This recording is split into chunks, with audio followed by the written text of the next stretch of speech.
E aí, pessoal, tudo bem com vocês? Aqui quem fala é o professor Luiz e no vídeo de hoje a gente vai resolver uma questão do Colégio Naval do ano de 2022 que fala para a gente o seguinte: considere um flutuante em forma de paralelepípedo, como o da figura abaixo, feito de um material com densidade de 7 vezes 10 ao cubo quilogramas por metro cúbico e dimensões indicadas na figura, né? Ele deu só umas dimensões aleatórias. No interior desse flutuante há uma cavidade com ar e volume V da cavidade que permite flutuar. Qual deve ser a razão entre o volume da cavidade e o volume total do flutuante para que ele flutue com metade do volume imerso? Despreze o peso do ar. A gravidade é G e a densidade da água é 1 vezes 10 ao cubo quilogramas por metro cúbico. Então, olha só, a gente tem aqui água, tá? E a gente quer que esse corpo ele fique com metade do volume imerso, né? Então, metade desse volume vai estar imerso e esse aqui vai ser o volume deslocado. O volume deslocado é o volume do corpo que está dentro da água. Então, o volume deslocado, nesse caso, vai ser o volume total dividido por 2. Beleza? As forças, para que ele se mantenha em equilíbrio, o empuxo, vai existir uma força feita pelo líquido, né? Que é o empuxo, e ela precisa equilibrar o peso desse corpo. Então, a gente vai ter que o empuxo vai ser equivalente, né? Vai equilibrar o peso. Então, eles vão ter a mesma intensidade. O empuxo, ele depende da densidade do líquido, da aceleração da gravidade e do volume deslocado. O peso do corpo depende da massa do corpo, então vou colocar aqui a massa do corpo, vezes o volume não, perdão, vai depender da gravidade. E aí eu posso cortar essa aceleração da gravidade aqui, e a gente tem que a densidade do líquido vezes o volume deslocado tem que ser igual à massa desse corpo. A massa, né, a expressão de densidade, ela é dada por massa sobre volume. Então, a massa, ela pode ser densidade vezes volume. Então, a gente vai ter aqui, ó, densidade do líquido vezes volume deslocado, igual a densidade do corpo, que eu vou chamar de dc, vezes o volume do corpo, né? O volume deslocado é o volume do corpo dividido por 2, né? O volume total do corpo dividido por 2. Então, a gente vai ter o seguinte. A densidade do líquido é 1000. O volume deslocado é o volume do corpo dividido por 2. E isso tem que ser igual à densidade do corpo vezes o volume do corpo. Eu posso simplificar aqui, ó, o volume do corpo com o volume do corpo, e a gente vai ter 1000 vezes 1 sobre 2. Fazendo essa continha, gente, vocês encontram que a densidade do corpo vai ser 1000 vezes 1 sobre 2, né? Ou 1000 divididos por 2, tanto faz, vai ser 500 quilogramas por metro cúbico. Então, para que exista essa condição dele flutuar somente com metade do corpo dentro da água, a densidade dele tem que ser essa. E a densidade desse corpo vai depender da massa do corpo divididos pelo volume desse corpo. A massa do corpo vai depender da massa do material, né? Então, a massa do corpo vai depender do material que eu vou chamar de M1, mais a massa de ar, sobre o volume do corpo, né? É essa parte mais essa parte aqui. Então, vai ser o volume do material, que eu vou chamar de V1, mais o volume do ar, que eu vou chamar de V2. Ele fala para desprezar o peso do ar. Então, a massa 2, que é o do ar, ela vai ser igual a 0. Por quê? Porque ele pede para desprezar esse peso. Então, ele não tem relevância no problema.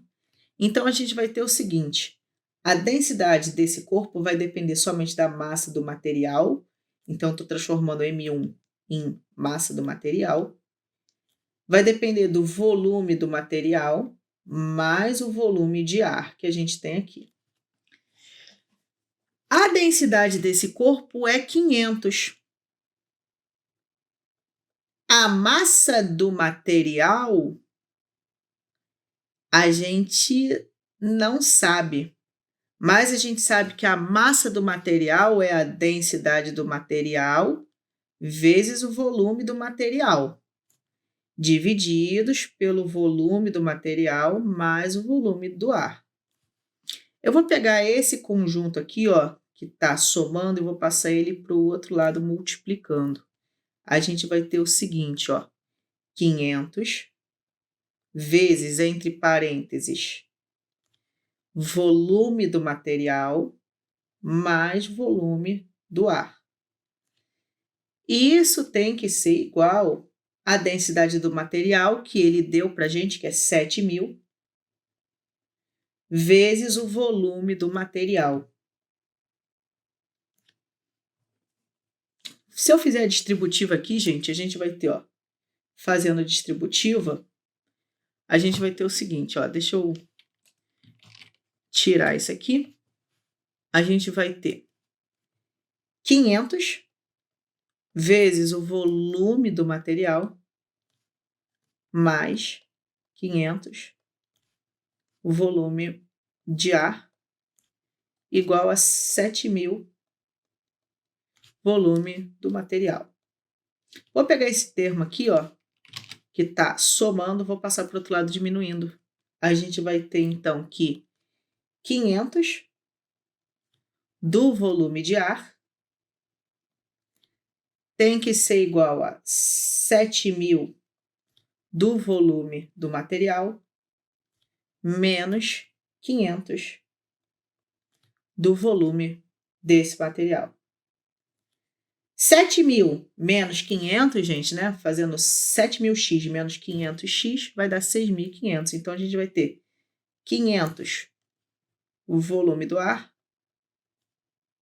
igual a 6.500 volume do material. E a gente consegue encontrar uma relação entre o volume do ar e o volume do material. Olha só, gente, eu vou pegar esse 500 que está multiplicando o volume do ar e passar ele para o lado direito. A gente vai encontrar o seguinte: o volume do ar tem que ser igual a 6.500 divididos por 500. E isso vai dar 13, né? Vou colocar aqui, ó, o volume do material. E se a gente fizer a conta, vai dar 13 volume do material. Em outras palavras, o que a gente encontrou é que o volume do ar tem que ser igual a 13 vezes o volume do material. E ele fala para a gente que ele quer saber qual é a razão entre o volume da cavidade de ar sobre o volume total. O volume total, gente, é o volume do ar mais o volume do material. Como o volume de ar é 13 vezes o volume do material, a gente vai ter 13 Vm mais Vm. Nesse caso, né, como não tem nenhum número aqui, a gente pode botar o 1 sem problema nenhum. 13 mais 1 vai dar 14 Vm. Ele quer saber qual é a razão entre o volume de ar e o volume total. O volume de ar é 13 vezes o volume do material. O volume total é 14 vezes o volume do material. Então, fazendo essa divisão, a gente encontra que a razão que ele pede, né, que é volume de ar sobre o volume total, vai ser 13 sobre 14. E isso mostra que a alternativa correta é a letra D. Questão bem complicadinha, mas a gente fez aqui com bastante calma. Qualquer dúvida, deixe seu comentário aqui embaixo para eu poder te ajudar. Vou ficando por aqui. Desejo uma ótima semana, bons estudos e até a próxima. Tchau, tchau!